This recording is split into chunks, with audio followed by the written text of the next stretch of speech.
Cabinet আজকে approve করেছে নারী ও শিশু নির্যাতন আইনে এর সংশোধনী পাশ হয়েছে। আপনারা জানেন যে এটা নিয়ে আমাদের ল অ্যাডভাইজার গত সপ্তাহে এটার উপরে বিস্তারিত বলেছেন, আমি আর নতুন করে বলবো না।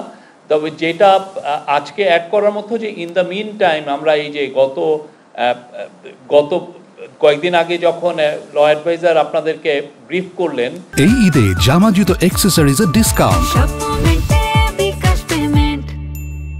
এবং তারপরে তখন তো নীতিগত সিদ্ধান্ত হয়েছিল। তো এর মধ্যে আমরা অনেকগুলো নারী মানে ওমেন গ্রুপসের সাথে আমরা তাদের মতামত আমরা নিয়েছি এবং মতামতগুলোকে অ্যাকোমোডেট করার যথাসাধ্য চেষ্টা করা হয়েছে।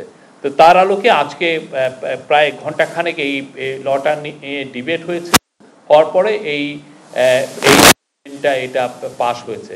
তো এটার মূল যেগুলো ছিল সেটা হচ্ছে যে এখানে বলাৎকারের একটা নতুন সংজ্ঞা দেওয়া হয়েছে এবং আপনারা জানেন যে এই মামলাগুলোর জন্য ডিএনএ টেস্ট একটা বড় একটা ডিলে করা, এই মামলাগুলো ডিলে হওয়ার পিছনে ডিএনএ টেস্টের একটা বড় ভূমিকা ছিল।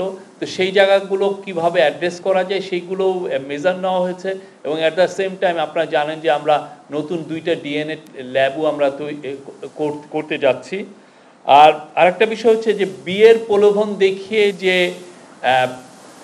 রেপ কেসগুলো, সেই জায়গাটাও নতুন করে অনেকগুলো মেজার নেওয়া হয়েছে এবং সেক্ষেত্রে এইটাকে আগের ল থেকে একটু নতুন একটা সেকশন নিয়ে এসে সেই লটাকে সর্বোচ্চ শাস্তি 7 বছর করা হয়েছে এবং সেইটার ক্ষেত্রে আরও যা সেফগার্ড নেওয়া যায়, যে সমস্ত সেফগার্ড মেজার এই লর ক্ষেত্রে নেওয়া দরকার সেগুলোর ব্যবস্থাও করা হয়েছে।